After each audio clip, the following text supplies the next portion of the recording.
चौबे और आप देख रहे हैं जी न्यूज़ 7। इस समय हम यूपी के गाजीपुर जनपद के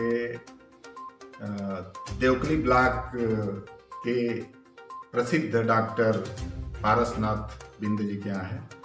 ये दांत के डॉक्टर हैं और पेशे से डॉक्टर होते हुए भी ये कविताओं के बड़े शौकीन हैं। आइए इनकी जुबानी एक कविता सुनते हैं, जिन्होंने अच्छे कवि भी हैं और अपनी आवाज़ों में ये कविता सुनाते हैं। तो सुनाइए सब। साथियों, अगले 14 फरवरी के दिन एक घटना घटी थी पुलवामा की धरती पे। मैं उस वीर सपूतों के लिए जिनकी बदौलत हम चैन की सांस, चैन की नींद सोते हैं, साथियों, उन 44 जवानों को मैं एक उसी समय की एक कविता किन्हीं के द्वारा लिखी गई है, उस कविता को मैं अपने प्रस्तुत करने जा रहा हूं कि सांप जब तक आस्तीनों के न मारे जाएंगे, सांप जब तक आस्तीनों के न मारे जाएंगे, हौसला कितना भी हो हम जंग हारे जाएंगे। अरे दुश्मनों संग तो हम बाद में करेंगे फैसले, पहले घर के गद्दारों के सर उतारे जाएंगे, पहले घर के गद्दारों के सर उतारे जाएंगे। साथियों, उस पुलवामा की धरती पे जो 25-30 गाड़ियां जा रही थी, वो सब गाड़ियां बुलेट प्रूफ थी। उसमें केवल एक गाड़ी ही नॉन बुलेट प्रूफ थी। उस आतंकवादियों को कैसे इस बात का पता चल गया कि फलां नंबर की गाड़ी ही नॉन बुलेट प्रूफ है, और उसको ही लक्ष्य भेद कर वार किए, जिससे हमारे 44 जवान इस मातृभूमि को छोड़ करके चले गए। साथियों, लेकिन उससे पहले ये भी उस वीआईपी एरिया में एक प्रश्न छिपा है कि जहाँ पर एक पक्षी पर नहीं मार सकता, वहाँ पे भी 300 क्विंटल RDX लेके वह आतंकवादी कैसे पहुँच गए। इसलिए मैं कह रहा हूँ कि आतंकी कैसे घुसाए, आतंकी कैसे घुसाए, लाहौरी दरबारों से लगता है कुछ चूक हुई है ऊंचे किरदारों से, वरना खून नहीं बहता यूं भारत माँ के लालों का, गर पहले उत्तर दे देते हम सारे भूचानों का। हम मौन रहे, खामोश रहे, कांटों की फौज लगा बैठे, इस शांत के चक्कर में आधा कश्मीर गवा बैठे। गर हम ही इनकी लाशों को कांधों पर सदा नहीं ढोते, ये लश्कर फसकर हुदी सब दुनिया में कहीं नहीं होती। मत कहो पड़ोसी मुल्कों से आतंकी यादी बंद करो, तुम अपने मिमियाते सर को शेरों की तरह बुलंद करो।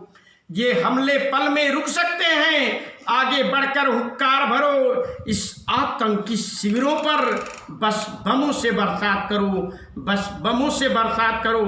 लेकिन साथियों, 13 दिन नहीं होता है और उस बीच में रक्षा मंत्री राजनाथ सिंह जी हमारे बीच में इस समय नहीं है। रावत जी और हमारे देश के प्रधानमंत्री आदरणीय मोदी जी ने प्रतिज्ञा किया कि इस पुलवामा की घटना का हम जरूर बदला लेंगे।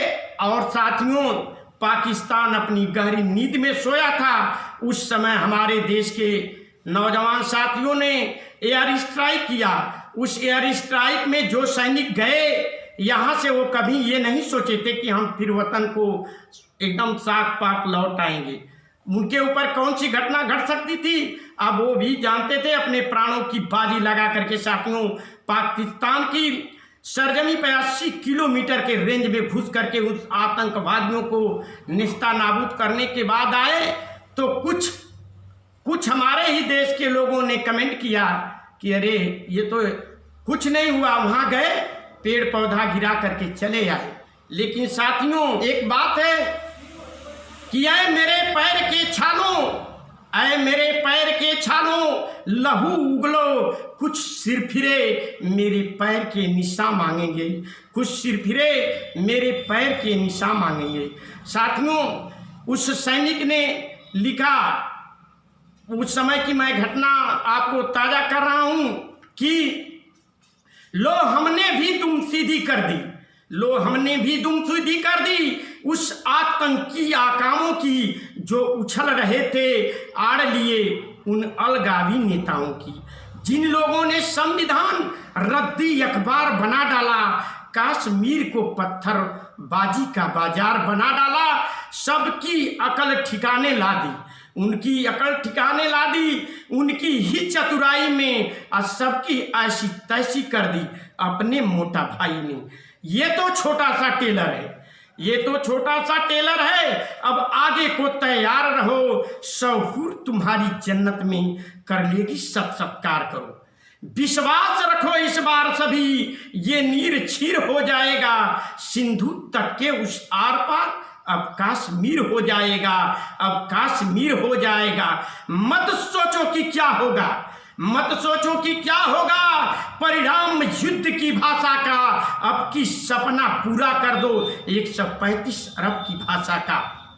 जय हिंद, जय भारत। तो ये रहे हमारे साथी डॉक्टर पारसनाथ बिंद। एक बार इनके यहाँ आप आएँ, इनके क्लिनिक पे इनसे मिलें और इनसे मिलकर बहुत सी जानकारियाँ आप हासिल करें। दांत के बड़े ही मशहूर डॉक्टर हैं डॉक्टर पारसनाथ बिंद। समय देने के लिए धन्यवाद।